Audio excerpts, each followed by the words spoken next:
केंद्र सरकार की अग्निपथ योजना के विरोध में प्रदेश स्तर पर कांग्रेस का सत्याग्रह अलग अलग जिलों में दिखाई दिया। इसी कड़ी में बल्लभगढ़ एसडीएम कार्यालय के बाहर पूर्व संसदीय सचिव शारदा राठौर और प्रतला से पूर्व विधायक रघुवीर तेवतिया इस सत्याग्रह में अपने समर्थकों के साथ शामिल हुए। उन्होंने साफ तौर से कहा कि केंद्र सरकार युवाओं को जहां नौकरी देने के नाम पर मजाक कर रही है, आखिरकार इन्हें 3 कृषि कानून की तरह इसे वापस लेने का फैसला लेना होगा। उनका फोन आया था मेरे पास कि आपके पृथला क्षेत्र में कहीं सब डिवीज़न नहीं है, इसलिए जो विरोध प्रदर्शन करना है अग्निपथ के विरोध में वो आपको बल्लभगढ़ में एसडीएम ऑफिस के सामने करना है और बहन शारदा राठौर के साथ करना है। आप दोनों मिलकर इस प्रोग्राम को सफल बनाना है। उनके आदेश के अनुसार ये प्रोग्राम रखा हुआ है।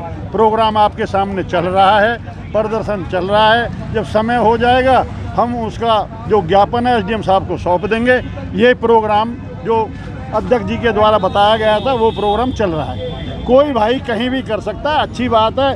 कांग्रेस का जगह जगह विरोध प्रदर्शन चल रहे हैं। यहाँ में कहीं कोई पार्टीबाजी कोई खींचतान नहीं है। जाकि जहाँ इच्छा करे, हमें कोई एतराज़ नहीं है। अच्छी बात है, ज़्यादा से ज़्यादा जगह पे हो।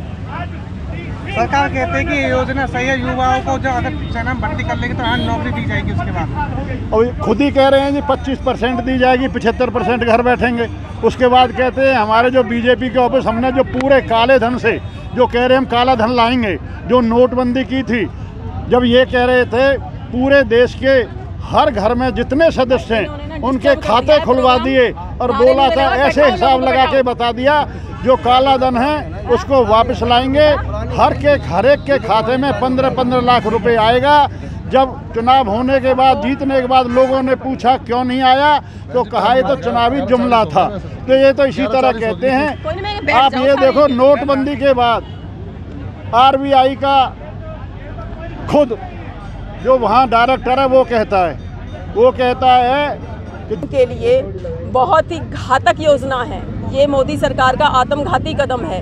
2 करोड़ हर साल रोजगार देने का वादा किया था और आज सेना के संग ये खिलवाड़ कर रहे हैं। जो 4 साल के लिए भर्ती होगा, 4 साल में तो उसे पता चलेगा, ट्रेनिंग होगी, कैसे पहाड़ों पे रहा जाता है, कैसे धूप में रहा जाता है, कैसे बर्फ़ में रहा जाता है, कैसे रेगिस्तान में रहा जाता है। 4 साल में तो जवान तैयार होता है और 4 साल में घर बिठा देंगे। बाप नौकरी पे होएगा, बेटा रिटायर होके आ जाएगा।